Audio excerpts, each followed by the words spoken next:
Anticipated guest today is Professor Olivera Гассман, who will introduce us to his vision on business model innovation in Ukrainian context. First, I would like to make a quick note on technical moments. In the event of an air raid alert, we urge all attendees to move to a safe place and reconnect, if possible, from there. The meeting will not be stopped. So in any case, this event will be recorded and you will be able to watch it on the Startup University YouTube channel. Also, I would like to note that after the presentation, there will be a time for a question and answer session. You can send your questions to the chat and afterwards, Professor will try to answer them all. Before we start, I would like to give the floor to Alexander Litvinov, the Vice Rector for Research of the Odessa National University of Economics. Please. Hi, I want to greet all this present on behalf of the Rector of the Odessa National Economic University, Anatoly Kovalyov. First of all, to Professor Гассман. Before we start, I would like to say a few words to our colleagues in Ukraine. Шановні колеги, дуже радий всіх бачити, і студентів, і викладачів, і аспірантів з різних куточків України. Хочу сказати, що дійсно на сьогодні непересічна подія. Професор Олівер Гассман,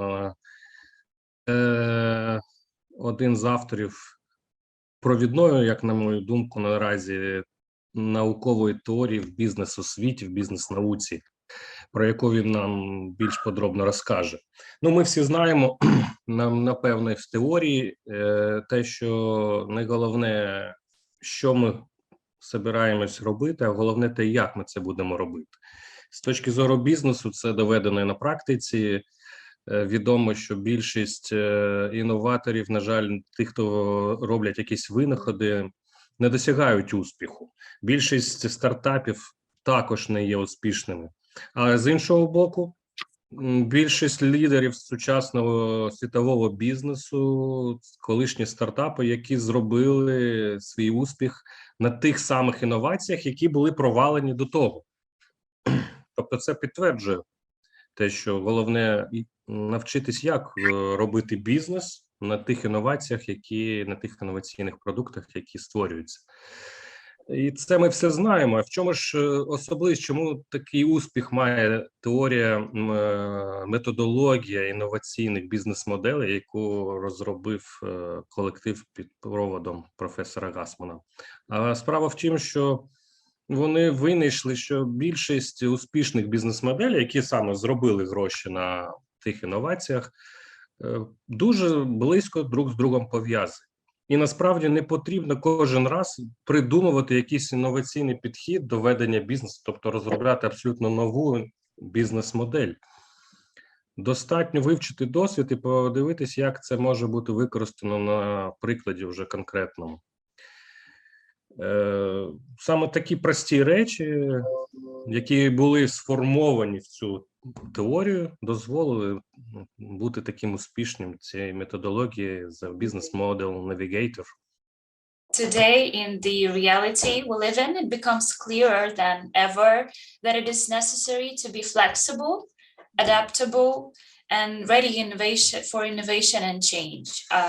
Our today's guest is a business innovation expert, co-author of the Business Model Navigator, 55 business models that will revolutionize your business, which was a result of 5 years intensive research with the detailed analysis of more than 250 successful business model innovations, professor of innovation management, director at the Institute for Technology Management at the University of St.Gallen, Switzerland, Professor Olivera Гассман. We welcome you to start. Thanks very much, Mr. Litvinov, and thanks very much, Daria, for the very nice introduction.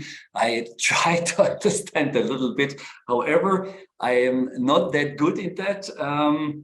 Yes, what I searched is actually, this is actually my book, what I would like to talk about a little bit, the Business Model Navigator. And I found actually, I think you better can read it than I do. That is I think the Russian version of it. I just get a few always of different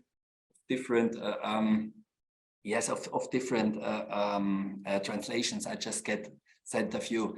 And what I would like is actually talk a bit about what is a business model innovation and how could that affect, and why I think it might be really important for you in the Ukraine.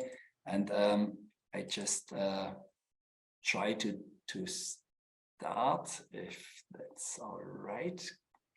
So I would like towards business model innovation, ways to create and capture value for the Ukraine. And I think, you know, we are, when Alexandra, when you approached me, I thought really we get so much about the news, and we thought, you know, how could we do something? And I was very much engaged by doing so, because I think you absolutely need to create new business. And if I just think of that, I think there's so much to do. And for me, there are two principal ways how to do a thing. And I think this both, the one is a top-down Marshall Plan. And I think that is something what nations should do. And the other is bottom-up startups. And I think both is good, the top-down and the bottom-up. And I always think, what can we do in our circle of influence? And in our circle of influence, I think we just can build business. I have a few connections with Ukraine. I'm the board of the only Swiss company which is manufacturing, actually in Malin, is manufacturing transformer boards. That's actually here, that's transformer boards and actually components for electrical isolation in transformers. And I think this is the thing to do. Actually, we had been under huge pressure to close operations. We kept everything open. I think we are the only Swiss company which is fully there and didn't reduce. And we still try to do so, despite it's getting more and more difficult for us. So it's kind of one thing, what I have the background to the Ukraine. The second is I'm also on the board of an IT company called Csik. You can put that slide here. Csik. Oops, Csik, right? It's kind of the UE. That's a company with 2,000 employees worldwide in software engineering and systems engineering. I'm vice president of that company, Csik. So it's kind of my side job. I think I have a kind of my main university job, but then I actually also have started actually 3 companies. In 2 I'm still in, and this company Csik, I'm since 16 years in the board of. So I think I have a bit of a practical background. What I also could of, it's not just theory and research, but I also think of what could we do and how could startups actually be built. And as I learned, you did the startup course. And so lean startup methodology, I think these thoughts actually, you are familiar with that. And I think especially if I look to Odessa, because I did also some research, I think this is something, you know, where IT business has certainly actually is really a great place. So what we did, we opened at Csik now also in Asia and Singapore, Hong Kong, Vietnam, new locations. And I think also a place like Odessa, if it's kind of peaceful again, I think that would be also really a great place, because I saw that you have a lot of technology knowledge, especially in the startup environment. We actually have here also a venture board where we invest, especially in the medtech area. So medical area, this is actually where we are also investing with our own venture fund. So besides actually engineering, we also do investing. And what I would like to start actually is kind of how can this physical and the ID world, how can that be bridged? And I think if we start off a physical thing like a heating is always a heating, and I'm sorry, this is not my special. This is my I think most convincing example. If you have actually a heating is a physical thing, and a heating can be improved. So if you add sensor on that, actually, that is the Google Nest sensor. Actually, you can improve the heating and you get actually a better physical customer value, right? And that could be finished by that one. But if you add, why did Google buy Nest, right? The sensor Nest, why did they buy it? Google was not interested in improving heating. That is not that's not the strategic mission of Google. Google is interested because that heating, so it means Nest means whenever you are here, the heating goes on, and if you're not here, the heating goes down. So typically the US, they have more this blown in hot heating, so it's kind of a different than just the water heated.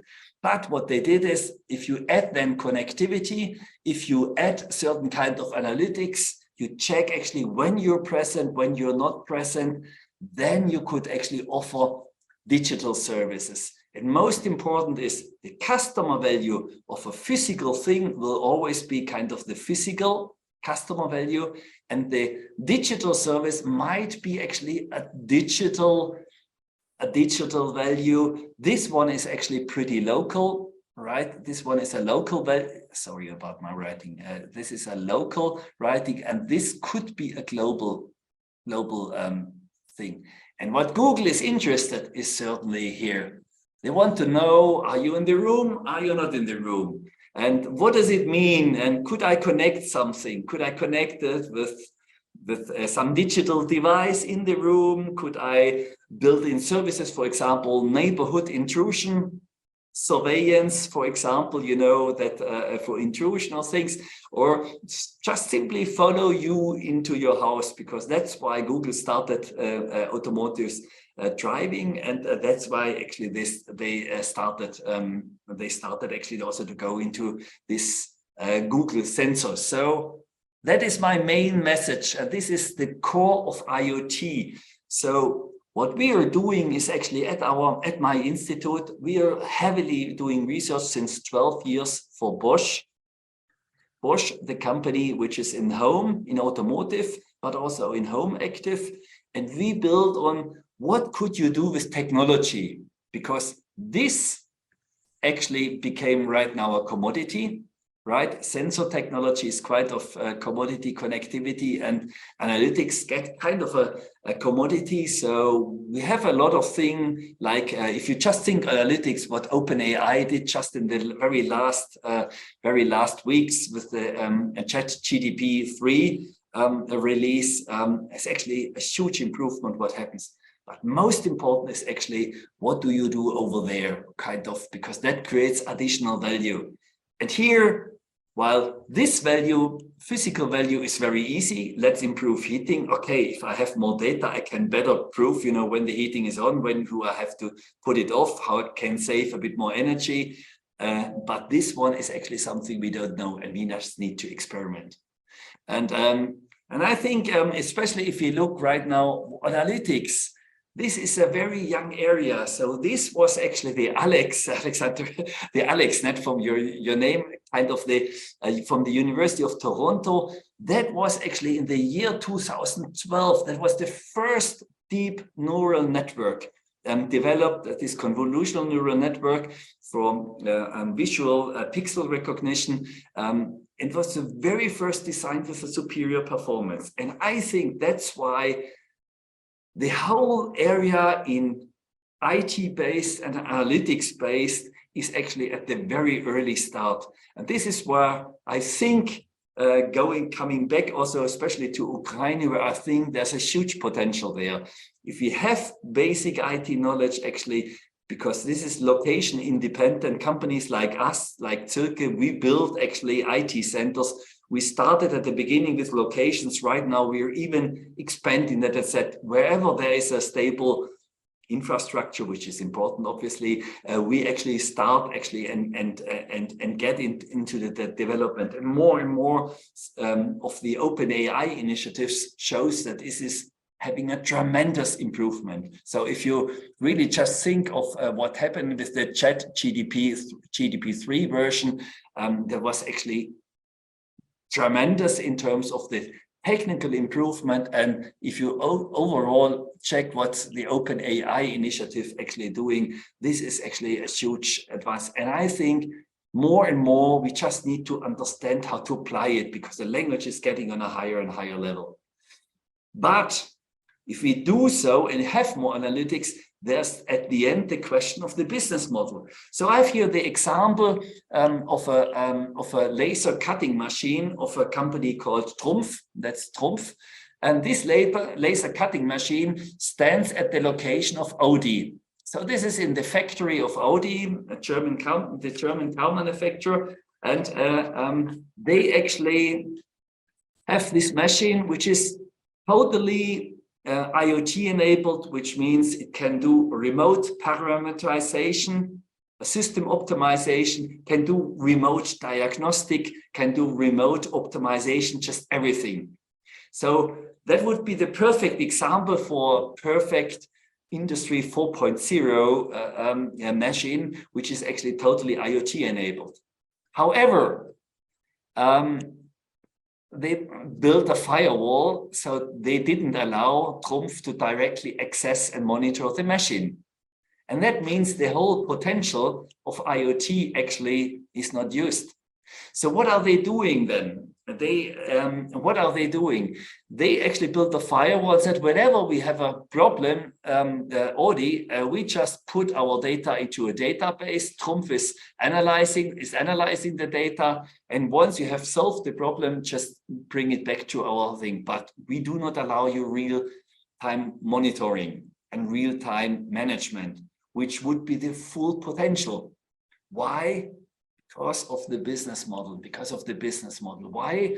Because Audi is in competitor with BMW, the other German strong car manufacturer, and they hate each other and are in a very fierce competition. So whenever Trumpf delivers to Audi and to BMW, so they just say, we don't want that Audi is learning that Trumpf is actually learning from Audi, from how we optimize our process, how we do actually the whole job for management, because that is something what Trumpf could learn and then later on could transfer to BMW. That's why it is crucial with having all the technology actually to understand about the business model, because technology is getting more and more kind of a commodity in more and more areas.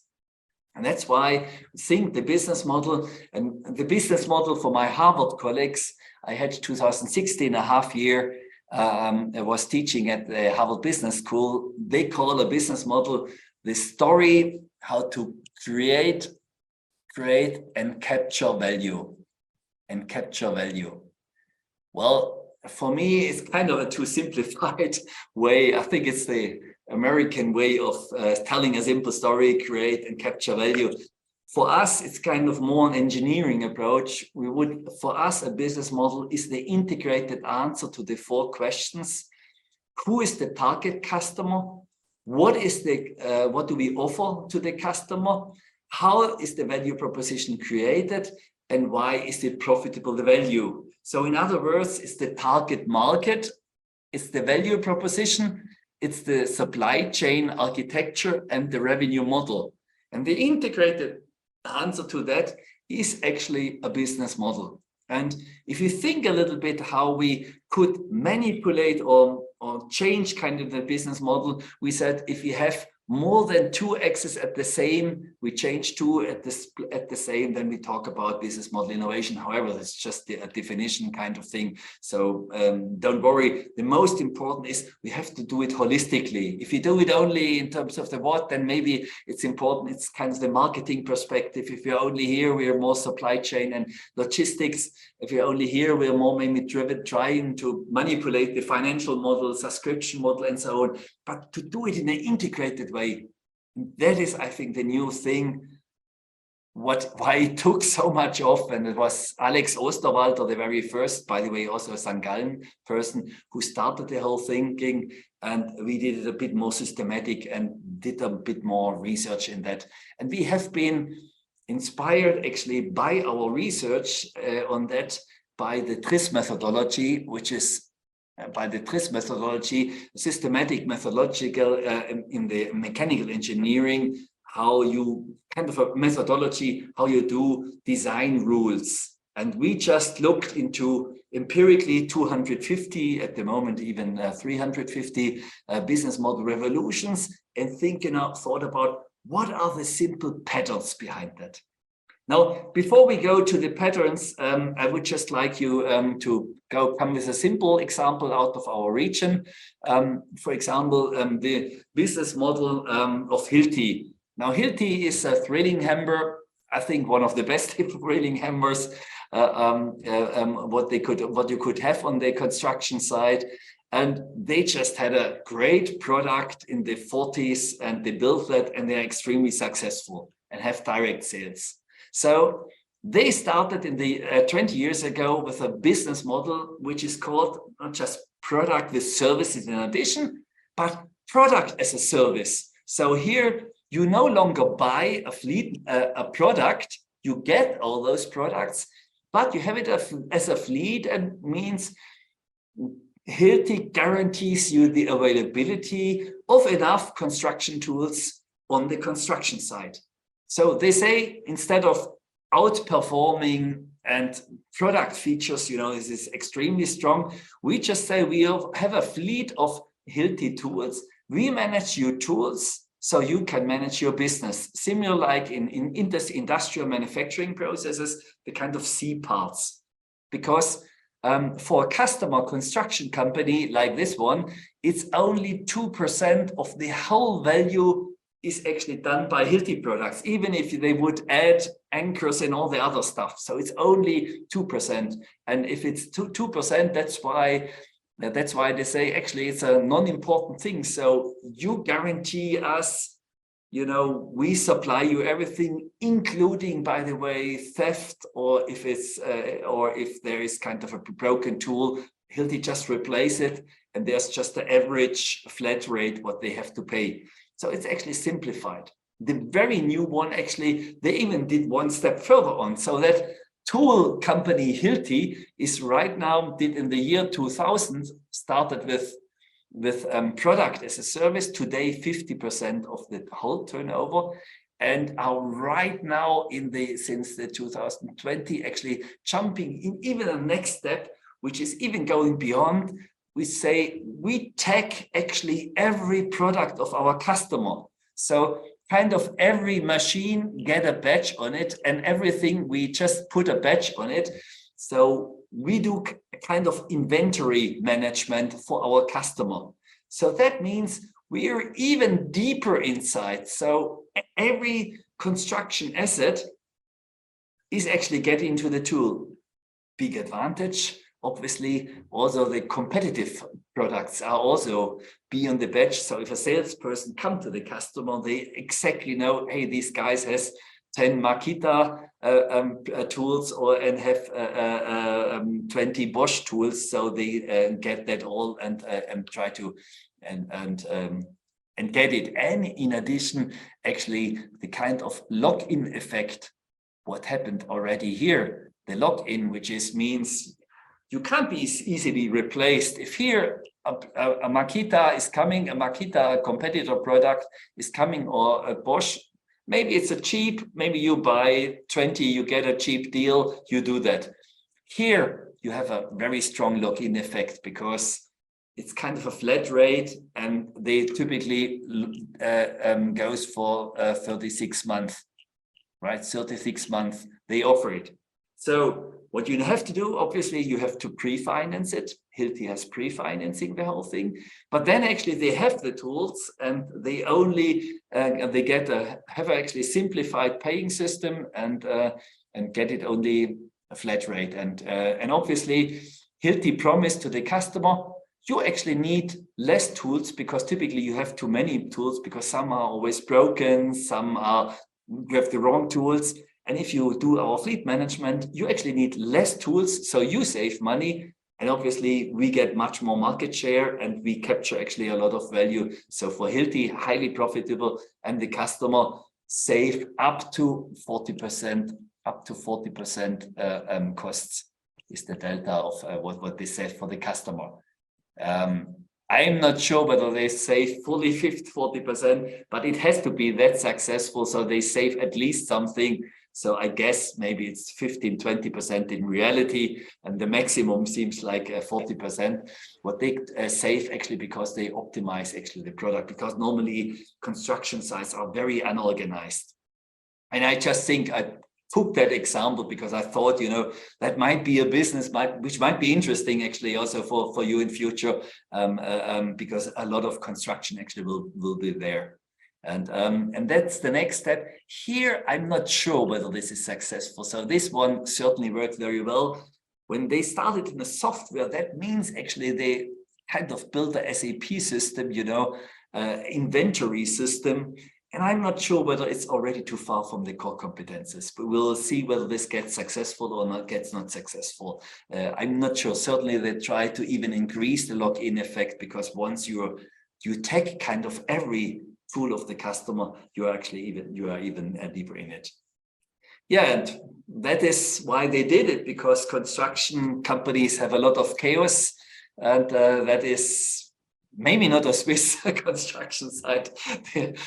They are very clean, but typically, you know, you have a lot of mess on the construction site, and by offering that one means actually the company knows better which tool is actually in which status, in which place. This is something what's in industrial manufacturing already standard, and that is something what could be actually positive.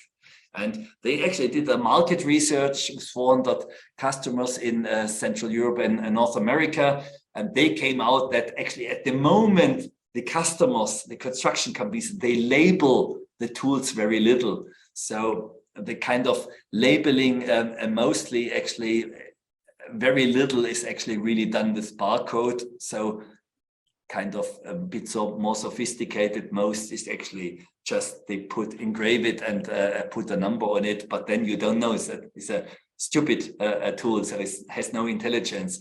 And the asset management, they also found out that this is actually very lousy. So and very few kind of paper-based, Excel-based, and a lot are also not systematic. So that's why Hilti came up actually to that and to that business model, which is called On Track.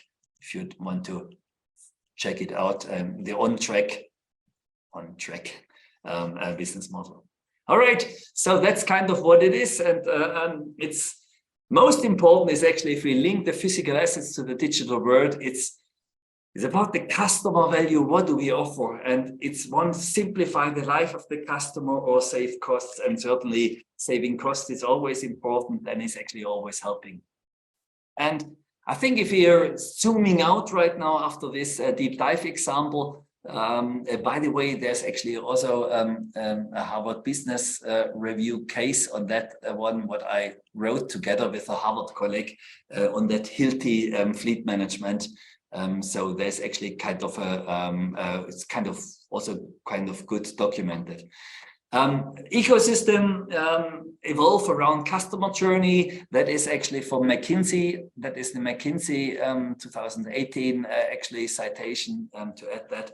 And they actually said things will coming more and more together into ecosystem. So for example, the whole mobility area, there will be kind of a mobility as a service, and everything would be more sophisticated and coming together. Why? Because we have more and more interoperability. We have more and more platforms which take actually value and take that away. For us, it means business models become more important. The Business Model Navigator, we have a very practical tool. Step number one actually means the initiation. That's what we teach in our executive MBA. This is actually the week number one in our executive MBA class, analyzing the ecosystem, checking out actually who are today's actor in your business, and what are the change driver which could change actually the environment of your business and could give a new answer to the who is the customer, what is the value proposition, how is the value proposition implemented, and why is it profitable, the value perspective. So that means first, get your today's business model. Second, generate new ideas. And here we have this 55 patterns, which are kind of Lego bricks, how you can build together your business model. So this is kind of proven concepts which are practically proven to be successful. And examples for that one is, kind of, you see kind of login here. I hope you can see it. Login actually, or the long tail pattern. Is it a white label? Is kind of things. I like actually also maybe the add-on that is the cheap airlines. So if you do the cheapest, and then you get up to the, then you get actually in every search engine you are on top. If the algorithm is find the cheapest, but then you ask actually for every additional thing, actually you ask additional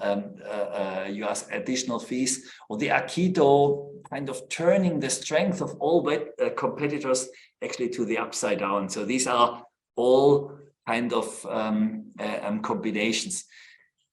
On the website here, Business Model Navigator is actually kind of, I think nearly everything of my book actually is there for free. So you could Google around. It's actually even better because what you could see is actually which business model is actually combined with which empirically. So this is only empirical research, which means this, just for example, it's not true, has a combination with that and that. So these are typical patterns. For example, razor and blade, which is called after the razor are given pretty cheap, and then you have to buy for the blades very expensive, is combined with a login. Because if you don't have login, you cross-subsidize your competitor, right?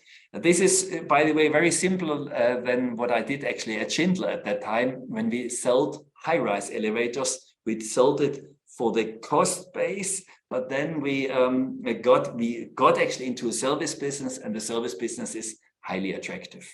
So examples.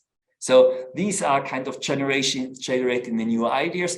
After having that done, and here I could recommend that website, you go to building a consistency, which means internal consistency. Are those four questions actually internally? Are they consistent with each other? Do they fit with the core competence, what you can do actually? And then external consistency means checking back actually to the change driver. Are we addressing the right business model? And often you need to adapt and change a lot. And in terms of the lean startup methodology, you need to adapt and learn quite a lot in that area.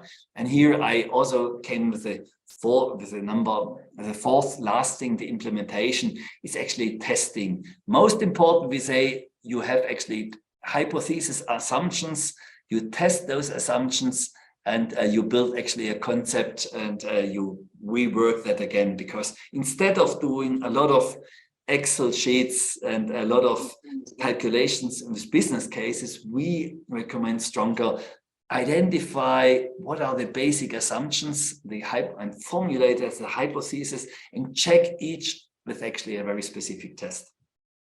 So to follow up, to speed up here a bit, it's kind of, we have a short checklist, what you could do that.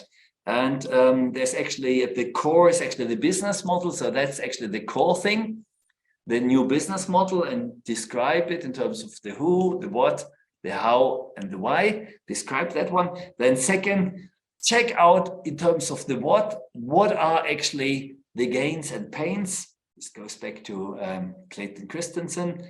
Check out actually what are the pain reliever and the gain creator, so the functionalities of the product. This is actually the product perspective. Think actually how you position yourself, because that is the competitor, and think what is the clear mission of your business model innovation, and check out, I buy our product instead of a competitor's product. because of give a reason which is proven by please facts to that. And that is kind of all kind of the top, the beginning, the value proposition. Then you also have to check out actually the revenue model in terms of what is the revenue driver, the cost driver. Think of the competences in terms of what can you do for that business model. First, we can, and second, we need. And if we need, actually, we need to think also, who is the partner and what do I offer to him, to the partner? And the best is actually if you think also the partner to think actually in terms of the business model, you have to offer him something and you have to think exactly actually the same. So it's kind of a reflection. And most important actually for all that is actually you have your assumptions, and for each assumption, and you actually have clearly also one test method. So having actually assumption, and please each try to test it. So this is kind of the worksheet, actually what we try to, if you practically work on that, I always recommend think of the whole thing and not just going to the gains, not just going to the competencies. You often have to combine yours to think of what can we do, what have we, and what can we do out of what we have. And now maybe things times change. Maybe you have to rethink what can we do and whom do we need to do so. But then at the same time, think of don't forget of the customer. What are actually the real, the journey behind it? If I summarize, this is how to exceed the customer expectation. Where is the sweet spot? So where I can start actually with creating actually value. How can I outcompete my competitor? How do we create and capture value? How to leverage our competencies with partners, and how to accelerate our learning journey. And important is always, and I think you know that much better than we know that here, that we have to learn faster than we actually have to. Then the environment is changing, and when the environment is changing a lot, I think we just have to always rework our assumptions and adapt to that. And I think that is actually extremely important. Yes, then there is always kind of resistance. If you take out the resistance, only 30% works. If you think why, it's employee resistance or also management behavior. Only 40% is lack of resources, but that is maybe not for you at the moment, but that is kind of the Western thing according to McKinsey, and McKinsey is doing that regularly. And I would say, if I summarize, 2/3 actually is management relevant. So management has to think about that. So if you lead a startup, actually do think so. In other words, think of, does it really work? But at the same time also try to get incentives and think how actually we can stimulate that one. And you get all your partner and employees actually on board. Very last thing is, it's not about the technology, it's the business model, which is the key. So technology is often a commodity, and the more and more actually we have kind of open AI and other things which is actually more and more open and available. I think it's most important to work on the business model. Start with the customer view and identify the gains and the pains. Think then of the business value in terms of really end to end. So where is the customer? What is the customer really having the gains, or what's the pain of the customer, and how can I solve it with my partner, with my competencies and my partner? And think about the partner, and think also much more outside in than I think that works. So I hope I could contribute a little bit to your discussion, and I was able to summarize a bit. We have kind of books. The Connected Business is the very new book right now. It's a bit on the IoT. It's with this group CEO of Zilke together. We edited that book. It's kind of a bit between software and what platform business and business innovation. What could we do? Cybersecurity, stuff like that. It's kind of all what is needed to create value in a network economy. And this one is actually the one which is also in Russian available, Business Model Navigator. And here I also think to the website. Thanks very much, and I am open for questions. Thank you very much, Professor, for your presentation. I think we all agree that that is actually extremely urgent question. And it was very nice of you to share your thoughts and ideas in it with us. Yes, so now we invite everyone to ask your questions. Feel free. And maybe write in the chat, which is the most easiest one, and then maybe yes, we can discuss whatever you have questions or writing. So I have the chat open. Yeah, who's the icebreaker? So maybe then the first question will be from my side. I wanted to ask you about how do you distinguish new patterns, business model patterns, how you get to know that something is going on which is different from what was before? Are those new patterns some kind of variations of previous ones, or are they mostly completely new and different? Thanks very much, Daria. That is one of the most often questions, and especially I would say in the first years when we got out the Business Model Navigator, there was often asked, by the way, this one is the second edition. It was last year nominated as for the International Business Book Award in the UK. So I think it's still relevant, but it's kind of already old. So old in terms of 9 years, it's already published. And I got to the beginning a lot of questions, you know, have you forgotten one business model pattern? And I love those comments all over the world. Came comments, you know, what is actually, you have forgotten something. And sometimes I could kind of recombine it. Sometimes it's also kind of a question how you fly. So we have, per definition, it was a decision to get around 50 business model patterns, because if we could have only 3, like my colleague Chris Todd did. You know, it's a transaction-based, innovation-based, platform-based. That also works, but it doesn't help companies. And if you are on a very detailed level, then actually you have to say every unique company has its unique business model with its unique composition of resources and capabilities. So it's kind of a decision to say, well, we want to have something like 55. Mm-hmm. Today, now we raised up to 60 because I couldn't avoid it. But actually, it's a kind of a decision, you know, what's the abstraction level? And often you can explain new business models actually with variations and combinations actually of the existing ones. So but it's not a too mathematical model. It's really, it was always thought of. So we do a lot of really kind of basic research and publish it very much in basic research journals. But this was really designed to apply, and that's why we did a kind of a decisions. And if you browse through the Business Model Navigator, also on the online website, actually you could see actually a few are quite similar. What is pay-per-use? What's performance-based contracting? You know, my students flat rate and subscription.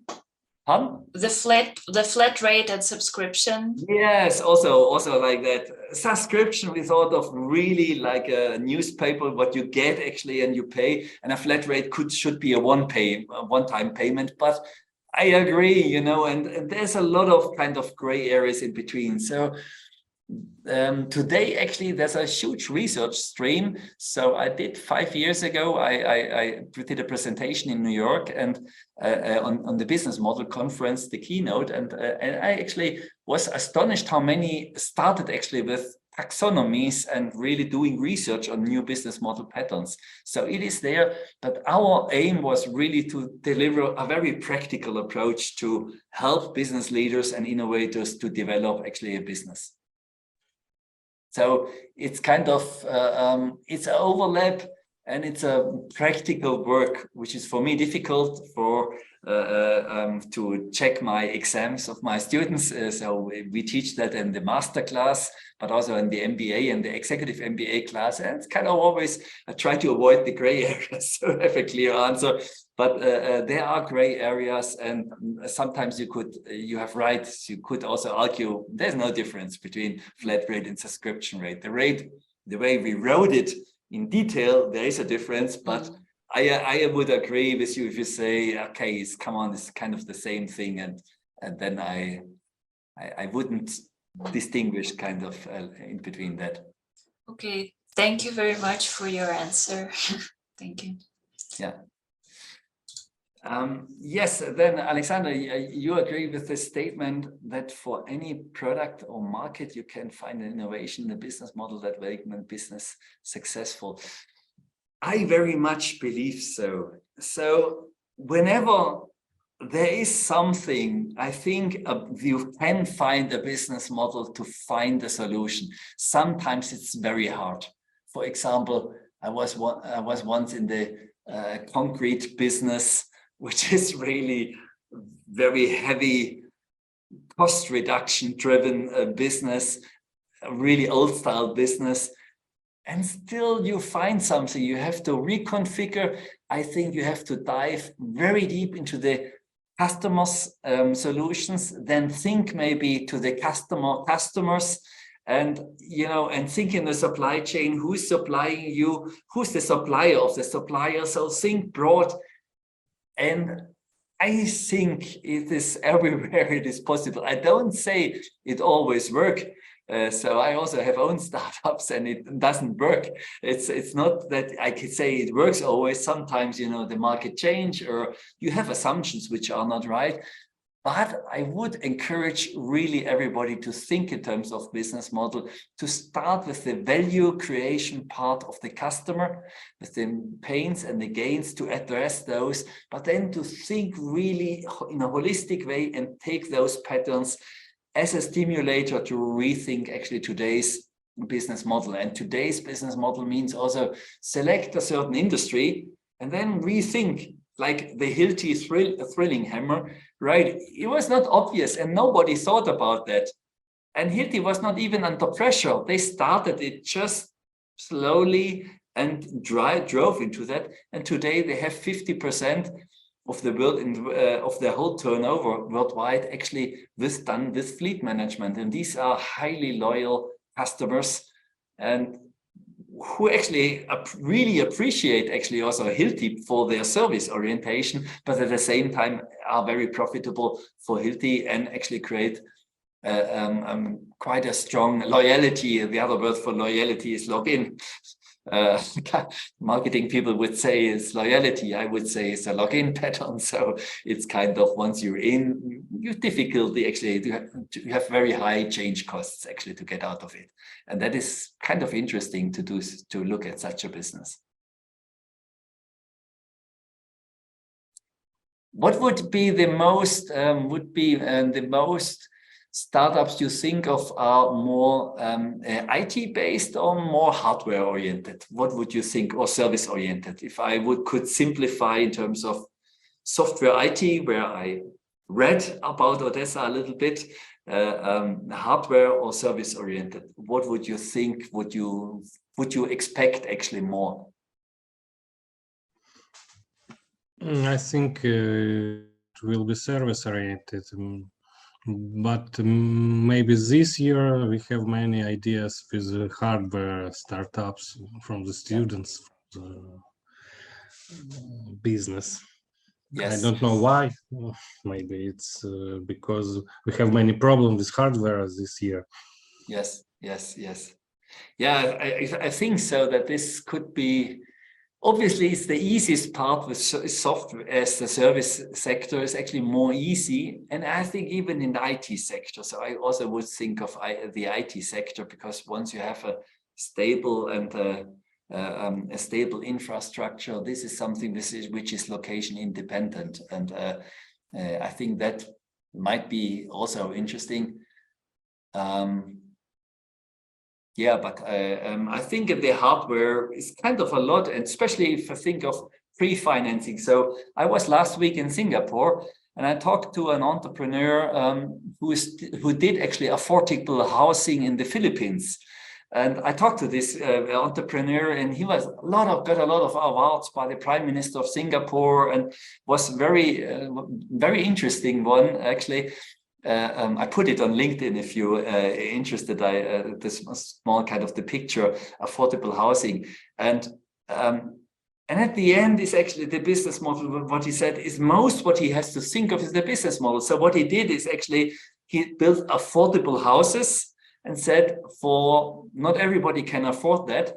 That means actually we put solar energy on the top. It's an integrated, a very interesting architecture. It's also kind of a very sustainable because it's also getting water independent. So it's kind of very autonomous building, has solar energy on the top, and actually get 25% of the whole financing of the people live there is actually going back via the electricity they pay. So they use their own electricity, but they produce more than they will need. And they actually do a payback actually via the electricity. And that is a very interesting kind of also, I found it very, very cool idea for especially now developing countries like Philippines, India, and Indonesia. These are the target markets. But he said he got a lot of requests also from developed countries because the principal idea is very interesting to get a financing model, and this is a for-profit model. So it's not a. I mean, they're doing something good. It's a sustainable house. It's getting the solar energy. It has a sustainable with water and everything. It's getting very autark, and at the same time, it's affordable. So it's also very social. But it's a for-profit business, and he said normally you need 9 years. Then actually the thing is paid, and then actually the rest. Then it goes in the surplus. Now, problem is obviously risk. If you have an unstable environment, utility companies don't like to pre-invest if they don't know whether they get back the money. So it's a kind of, you need a stability there. That is the bottleneck there. But I found it very interesting during my last week's visit in Singapore, talking about that Brazil, that entrepreneur. So it's kind of, even if you are on hardware and you need to rebuild infrastructure and things, I think this kind of thinking helps to make it more easy, because at the end, if financing is a bottleneck, we have to rethink how could we do that. And these are maybe also things what can be used. And he got a lot of requests also in developed countries. Yeah, from Raya, some comments about possible problems this company face with applying. So there are a few challenges. The first thing is, think abstract enough. So typically you always think in terms of product. What's the product we need to deliver? And you need to rethink a little bit on abstract. So with my example with affordable housing of this Singaporean entrepreneur, this award-winning entrepreneur is actually thinking not just about the house and build the house, about thinking about the revenue model. Revenue model means, there is something with the solar energy there. I have built something which creates actually more value than you could think of, and then rethink in terms of revenue streams. That means you could think of new customers who at the moment cannot afford to buy a house and buy a house. That's why, think about the new target group, and also think about the value proposition for them. It's kind of a community, and he even made it even fancier. There's kind of an app there with neighborhood housing, and even a smart home, a mini smart home. So it's a lot of things, but it's actually included with a lot of costs. So it's still a very low cost, affordable housing. But you have to think of that, and then thinking, in terms of the supply chain, who would partner with that? Maybe it's the venture capital, yes, one thing. Then there is a little bit developing money, what you could get if you develop actually a region, underdeveloped region. But then there's also a utility company who also did 20% if they do the risk. And if they do not maybe 20%, maybe if they are risk averse because they don't believe you that the money goes back after such a long period, then maybe you have to make it more attractive, then maybe you have to decrease that is kind of in 6 years it's paid. And then maybe 6 years it's paid. You could say, okay, maybe I have a default, but I still have 25 years of life, what I can do. So after the first 6 years I survived, I actually get a break even, and that's kind of playing around. And I think we have to think of that one. So think abstract enough and don't think in terms of product. That's the first thing. Second thing is really make your most crucial assumptions explicit. That's what I learned also from Google. Kind of they should try to make it your most critical points. And that's, I think, important for every startup. The most critical assumption, make that explicit and try how to test it as cheap and as fast as possible. And normally we often test what's just easy to test instead of what is most important to test, right? We walk because it's nice to walk and to show some progress, but we shouldn't go for showing some progress. We should fight for the hardest problem and the hardest assumption first. And that is in a business model innovation often is seduced to just show some progress, and especially students often show progress. But it's not about showing progress, it's about fighting the hardest. And that's why if you think I put those assumptions in terms of how could I kill my own business model, then it's actually very helpful if you try to kill your own business model and do so. Did that answer a little bit, Raya? Yes, thank you. All right. Yeah.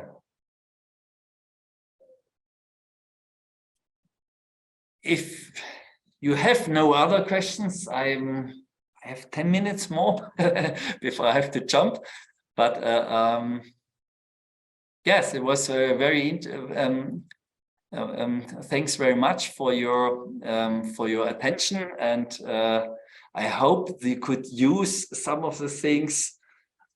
I actually really looked in even about, you know, what is the core business, what Ukraine is in, and think of obviously about oil and machine and cars, what you import, and about the export, about this sun oil and the weeds.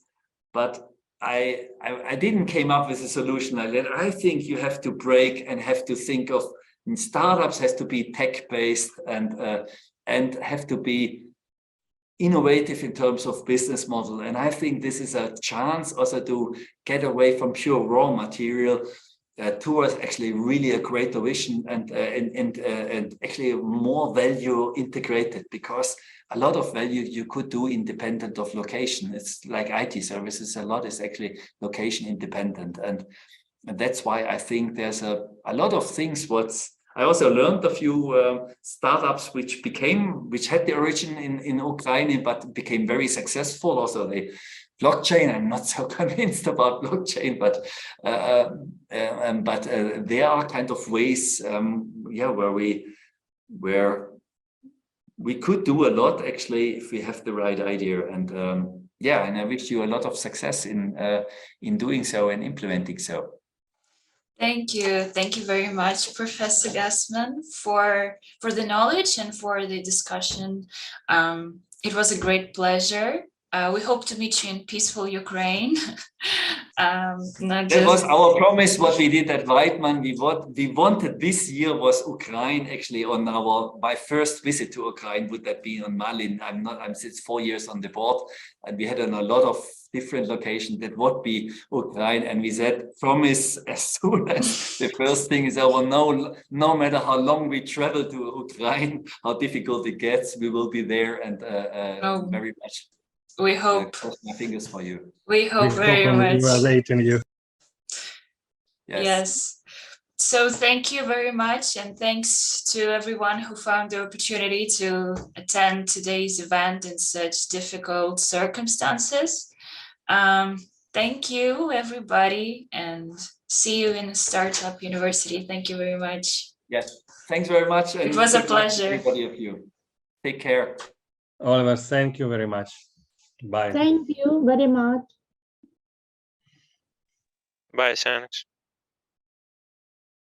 Goodbye, good luck.